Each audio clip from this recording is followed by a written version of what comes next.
Okay, so we'll get started. So where we're going to start, obviously, we're going to talk about the what's the carrot for you all coming along, the $15,000 back to work funding, which comes from the Queensland government. It's actually a support payment to support businesses to grow. So it's different to the $5,000 business boost grant that you might have heard a bit of marketing people promoting that. That was for $5,000. The catch with that was you had to apply to apply. This one is in what they call evergreen funding. So at any time, if you find, you want to put on staff or you want to grow your business, the Queensland government is providing this support payment, particularly to help micro businesses that employ less than 4 staff. And that's one of the conditions we'll get into later, that you can businesses can only put 4 people on. So this is to stop the big businesses from putting on 100 staff under this funding program. So even though it's open to all businesses, it's geared towards supporting small businesses to actually spend the proper time and onboarding and training. That's something that we'll talk about in a little while. So I'll just go through the funding program here. So if you just Google back to work funding, or back to work Queensland government, you'll come up with this page here. Okay, so it's pretty good if you can go through. They answer a lot of the questions on there, so you can go through that. So what's the catch? Okay, yep, it's not available to Gold Coast and Brisbane council areas, but it is to Ipswich, Lockyer Valley, Logan, Moreton Bay, Scenic Rim, and Somerset. Okay, so basically north and south of Brisbane and west of the Gold Coast. That's the area that we're focusing on with this webinar in business. That's also, all of these areas are within the Small Business and Jobs Expo catchment area that I'll talk to you about in a little bit there as well.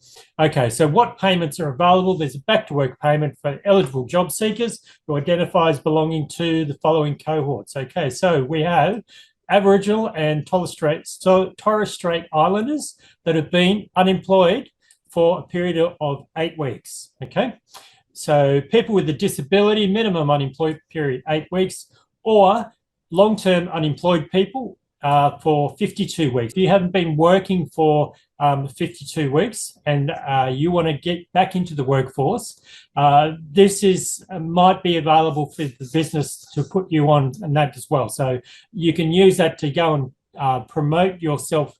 As if you're looking to get back into work for a job, you can actually use this to help get your foot in the door, I guess, in a lot of cases there as well.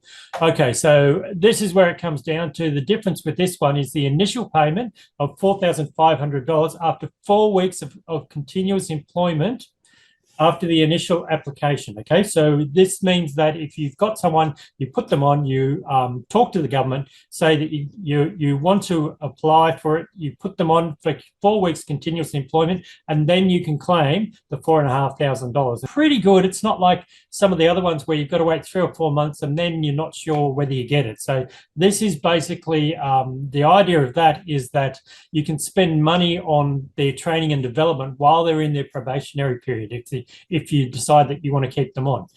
Obviously, they want you to keep them on. So what they do is they give you a second payment of $5,250 after 26 weeks of continuous employment. And then you get the third payment after 52 weeks. So that sounds fair enough. So you don't just have to pay them, you have to pay them the normal hourly rate for the job that they're doing, or the wage for the job that they're doing. But you can actually put them on part-time. If you put them on part-time, then you can still able to claim 75% of the full payment. So the government pays this directly to the employers. The ability to attract and retain staff was actually 60% of businesses said that was their biggest barrier to growth.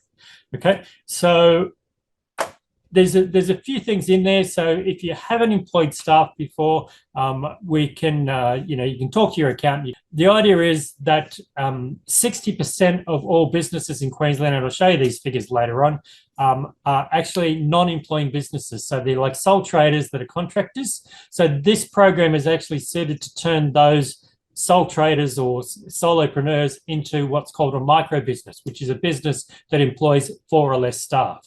Okay, so this is why this funding program is in particular good for small businesses, which make up, those micro businesses make up 85% of all businesses in Queensland. Okay, so who's an eligible employer? As I said, it's basically you're looking at all employers are eligible for government entities. So if you're a sole trader, you can actually employ staff. It's not just for companies, this one. Some of the funding grants or tax incentives, you have to set up a company. You don't have to do that in this case. What's an eligible job?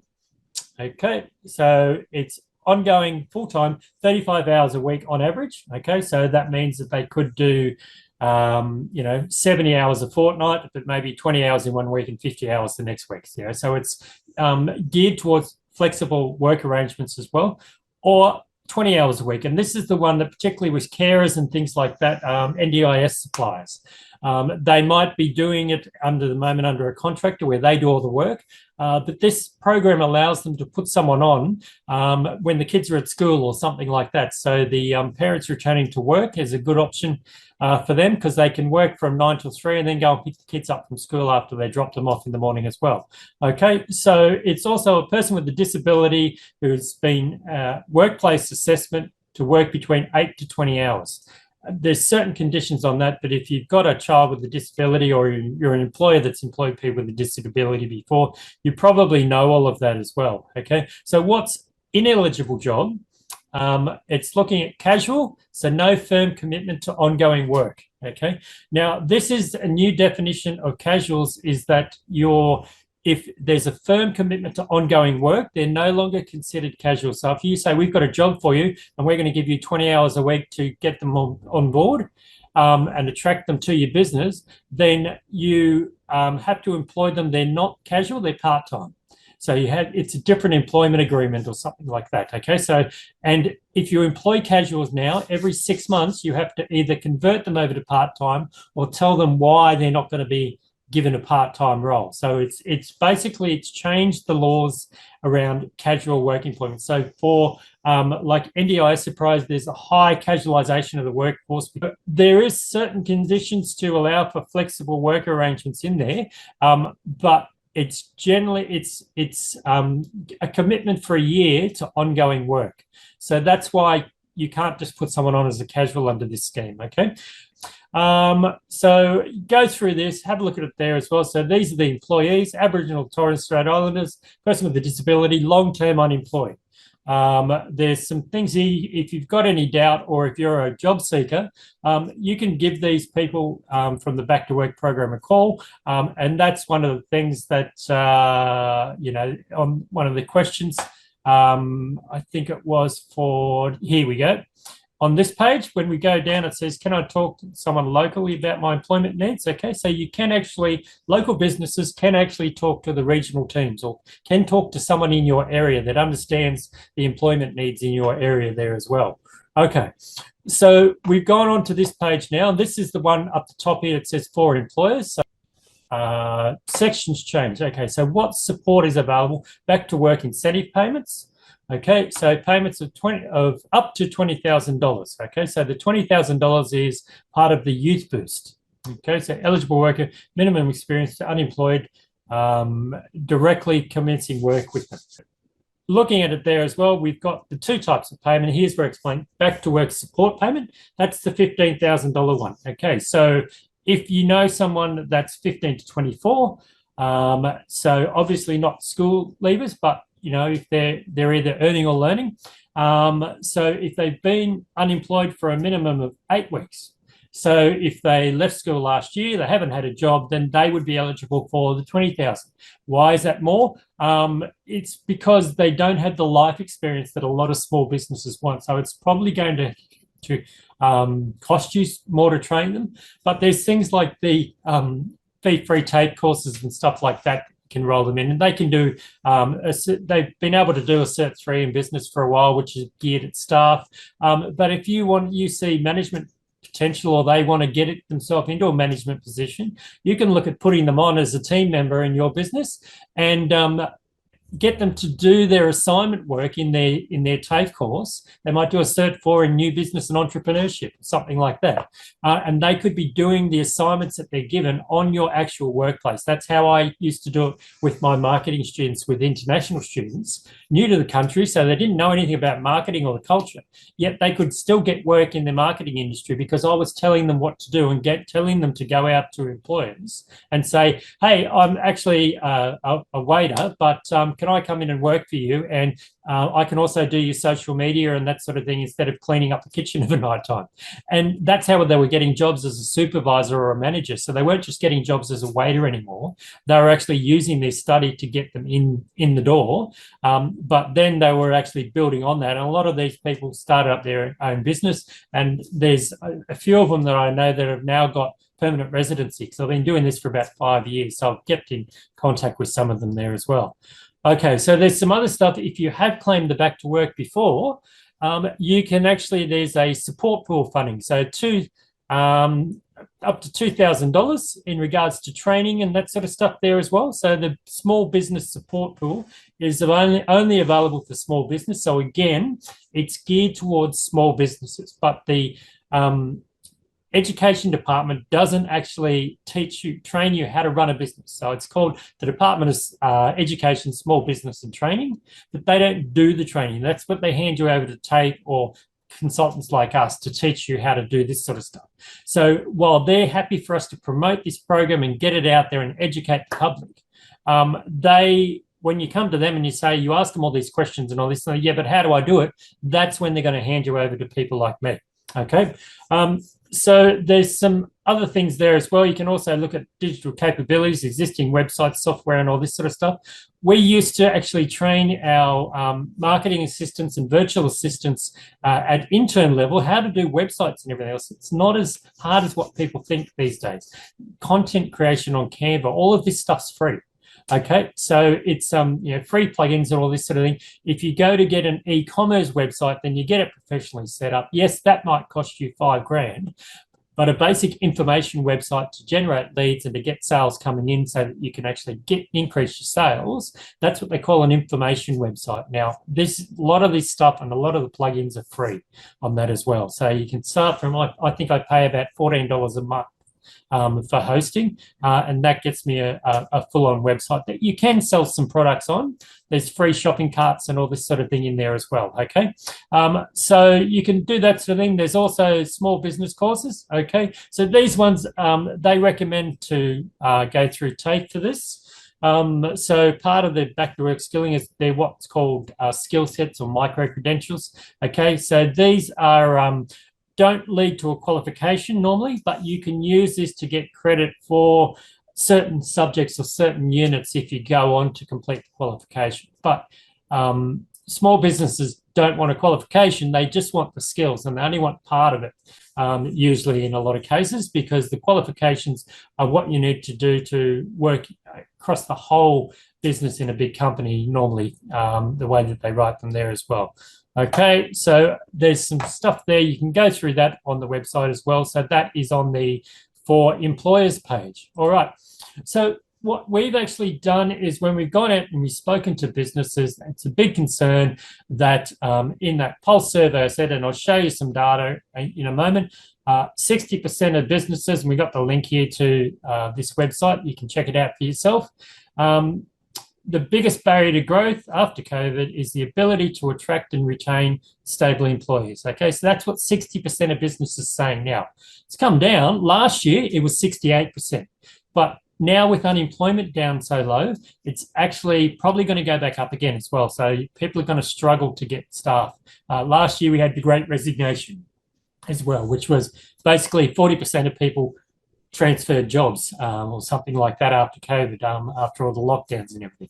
Okay, so the first question comes into, so what are the 3 R's of business? It used to be reading, writing, and arithmetic, which say what you want about millennials, but and their spelling, but those 3 words don't start with R. So what it is the 3 R's of business is recruit, retain, and raise up talent. Okay, so it's raise up or grow talent in your business. That's really the cheapest way to do it for businesses. If you want to get a uni graduate or someone that's worked for a bigger company, they're going to expect the same sort of salaries. So the best way for small businesses to attract talent is to grow them up in their business and train them. But if you don't have a HR department, then there's some solutions that we've got through the Small Business and Jobs Expo there for you as well. Okay, so it's not a new idea. Henry Ford said years ago, the only thing worse than training employees up and having them leave is not training them and having them stay. That's the biggest expense for money, dead weight in your business. And small businesses can't afford it, and you can't hide these people in your business there as well. And if you want to go through the HR management process to get rid of them, this is where a lot of businesses don't want to have to deal with that sort of hassle and everything else if they stick around. Usually I've found that if you look at developing them or find out what they're interested in, then they tend to want to stay, okay? So what is it that they're interested in? Well, there's three types of skills. It's no longer hard and soft skills. We're talking about thinking skills, action skills, and personal skills.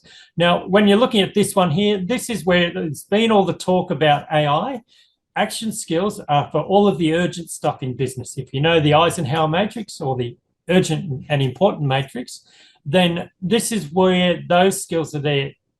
You get people into your business from a workforce planning point of view, and you give them all the urgent but not important stuff first. Then when they learn what's important to you, then they use the people that use their initiative, learning, cultural ethics, and empathy. They work out what's important to both you, the business, and also the customer too. Because you actually use 5 different forms of empathy in a sales funnel. So when you talk about customer service is an action skill because you're trying to create action, but sales is actually more to do with ethics and empathy. And that's to get repeat customers as well. Okay, but this here, the thinking, this is all about the strategy of the business. Okay, so this is the important stuff. Okay, and business owners use these skills here to work out what's urgent and important. So when you look at the fact that business owners generally have to do what's urgent and important, but if things don't become urgent, then the business owner can just focus on the important stuff. Okay, so this is the way that we're looking at doing this. So we're not looking at, if you're getting 3 people in on your business, you would look at, well, what are the skills that you like doing? What do you want to do as the business owner? You don't get into business to do the work you don't love. You get into business to do what you love. So which one of these do you love? And then what I would suggest is that if you love the action skills and things like that, then you need to get someone on there to do all the important stuff and do the thinking for you, or to do the urgent and important stuff, okay?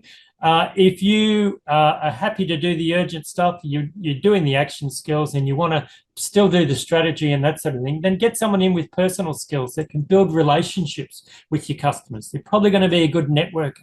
Okay, so that's the type of people that you're looking for. And this is what we do in regards to how we're looking at recruiting and attracting talent. The first step in the 4-step process that I'll show you in a minute is actually relating to actually matching and getting the right type of person, not just getting anyone in to get this funding, because then you've got the more chance that you're going to hang around, okay? So we do have a quiz for this, so you can click on here to take the quiz.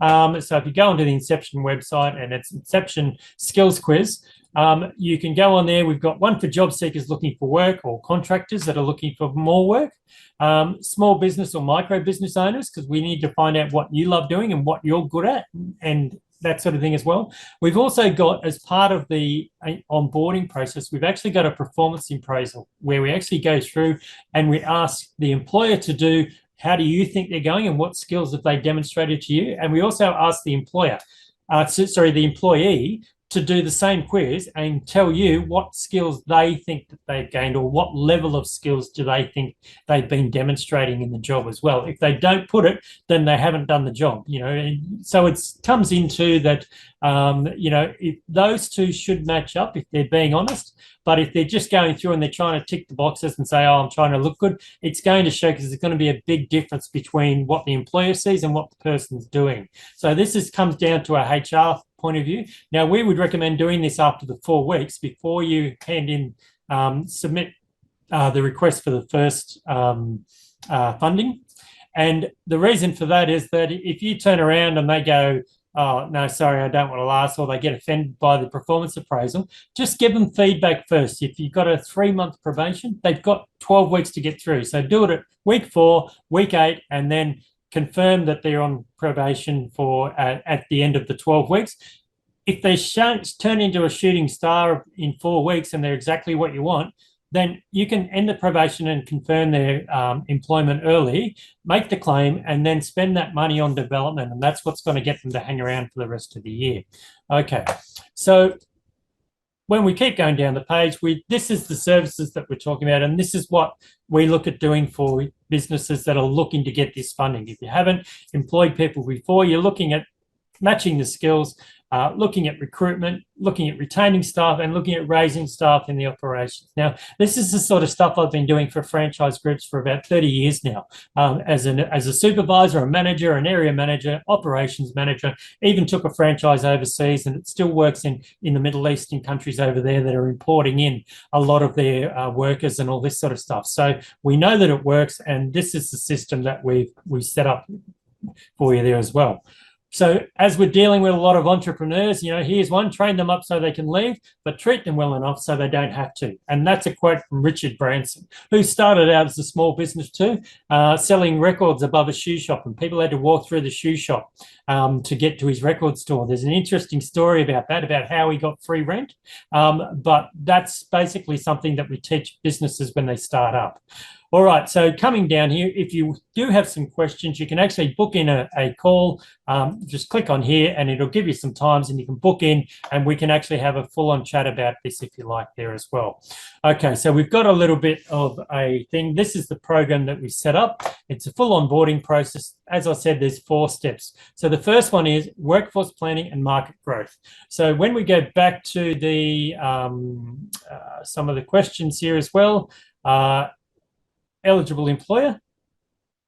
Okay, it says that you must demonstrate a genuine commitment to ongoing employment for the employee. Okay, now if you can't afford it, then if you can afford a lot of funding grants, the first thing they ask you for is a business plan. It doesn't have to be a full-on business plan. We go through it and we do what's called a business model canvas, which is a 1-page view. They talk about marketing growth. So we put in a 8-week or 12-week posting plan for your social media or marketing plan. It's what they call a 90-day reset. So we have different things and we teach you how to do that. It follows the 5-step buyer behavior process. All of this stuff is simple. It's been around for 50, 60 years. It's, the buyer behavior process has been around since 1910 or something like that. It still works today because people don't change. The way people look at change, the technology changes. So it's actually easier to do marketing than it was 20 years ago when I was running franchises. I wish I had all this sort of stuff back then, but I would have had to get in a marketing agency that would have had cost me $1 million. So I had to do all this sort of stuff myself. So that's how I learned how to do it. And part of the recruitment process was that we found whenever franchisees advertised for staff, that created a lot of interest in the local community, and we would find that their sales would go up. And as they were a growing business, if they were growing, they were earning money, they weren't cutting corners. And particularly when I was dealing with a food franchise, people don't want to, get the stuff that's off and all this sort of thing. Now, if it's a busy shop, you get more customers because they know that everything's going to be fresh and it's going to taste a lot better. If it's old stuff and you're giving away free samples of old cakes, no one's going to buy the large cakes from your shop. Okay, so it just makes a lot of sense to put it out there that you're growing. So even if you're advertising to attract staff, you are actually marketing your business. So that's why we do the marketing and growth strategy first, because we need to know what is your point of difference, what are your customers, who are we talking to, who do we want to get in? We want to get in ideally customers because they're the easiest to retain. Okay, so we need to know who your customers is, and a lot of people don't do that. All right, so when we get them in there, we advertise them. There's a lot of free ways you can advertise as well. You have to pay for ads on Seek, like that sort of thing. But there's other websites. Facebook allows you to market to do job ads and that sort of thing too. Only in special places, so you can get your profiles blocked and you can get banned from Facebook by doing it in the wrong spot. So we go through that, and that's why we handle that for you. We also write you a job ad based on these skills here. Okay, so when we're talking about the skills, All right. We go through and we actually define, if you're looking for an action taker, we put this is essential skills you need for this job, and we explain what level of skill in collaboration, what level of skill in problem solving. So they know when they come in there. Now we keep it general. So when we say problem solving, they can ask you in the interview, well, what's an example of a problem that I'm going to have to solve? And you can tell them about the problems the customers have. Now, you're not selling to people, you're fixing their problem, and people are willing to pay for it if you can fix their problem. So that's where, part of customer service is identifying the problems that they've got and identifying which ones of your solutions, or who can you refer them to that can fix their problem, okay? So this is all the stuff that we do. We tell them that that's what they're going to be doing in the job ad, so that when it comes to the onboarding, we actually reinforce that, and we've got an online training process that we sign them up for, and we do the induction online, so they can do that there as well. It's based on they probably wouldn't have to do more than about 5 hours worth of work, and that's if they're using the tools. Like if we're getting them to do problem solving, we're going to give them some tools that identifies the problem, comes up brainstorming session with solutions. They write it down. Then they have to go to you and ask you what's the best solution to understand what the employers want, and then they come back and they submit their idea to us, and they bounce ideas off us how they would solve it, and then we give feedback to the employer in regards to can they actually fix their problems independently. A lot of times when they go back to the employers, they're a bit scared to say what they think. So we sort of intermediate that way in part of the onboarding process to uncover the talent there. And some people are a little bit afraid to speak up because they're worried about losing their job. So we sort of take those fears away from it. Now, when people are under too much stress, or they're too positive, too overconfident, they've got less ability to learn, and they've got less ability to differentiate between a weak and strong argument. So if they're too positive and they're overconfident, then they're going to be trying to talk the customers into something that they don't need and stuff like that. And that's not good for your business long term, okay? So we get them through the onboarding process, manage their expectation. Then it comes through the performance and capability assessment. Now, this is where we've actually got a badging system, so they can actually get they can get capable in action skills, or they can be proficient in action skills. So this is where we can do the capability assessment at the end of their probation period when you confirm their employment. And if after the 12 weeks, maybe they're not proficient, so they still need more training, well, then it's up to you to decide whether or not it's worth keeping that person on if in 12 weeks they haven't actually learned what they need to do as part of the job, and you've got to keep going in and telling them what to do, everything, okay? So there's a difference between in the onboarding process, we do a performance review at 4 weeks, and that is, have they shown they're capable? The performance and capability assessment identifies what they're proficient in, what are their strengths. If they don't have strengths in something that you and you want to keep them on, or you need to keep them on, then we go and get someone that's to overcome their weaknesses, rather than trying to invest more money and more time in training that person up to do things that they're not good at and they don't want to do, because they're not going to learn as quickly there as well.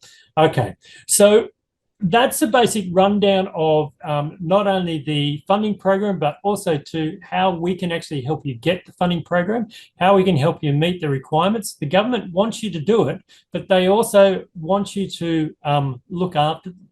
So if you think that, in a local town or something like that, maybe in a regional town, we're looking at, talking about things like scenic rim, so it could be down at Beaudesert. If we get 100 people, 100 employers sign someone up, just one employee up in this back to work funding program, that's $1.5 million worth of cash that goes into the local business economy. Okay, so it's kind of like it works in the way that a lot of businesses do networking, a lot of businesses do referral agreements. You have complementers now. You used to have competitors. Now you don't make something, you find someone else that makes a non-competing product, and you bundle it all together. And they call it like a marketing cooperative in old schools. So a lot of regional towns used to do that, and it's basically works on the same principle now as referral agreements that you have at networking events and all this sort of thing, which are an informal marketing cooperative, if you like. Okay, so if you've got any questions, like we said, we've got the jump onto the website, inception.net.au/3Rs. Go through the website, book down, go down to the bottom here. You can book a time to call. Just you can go onto our website.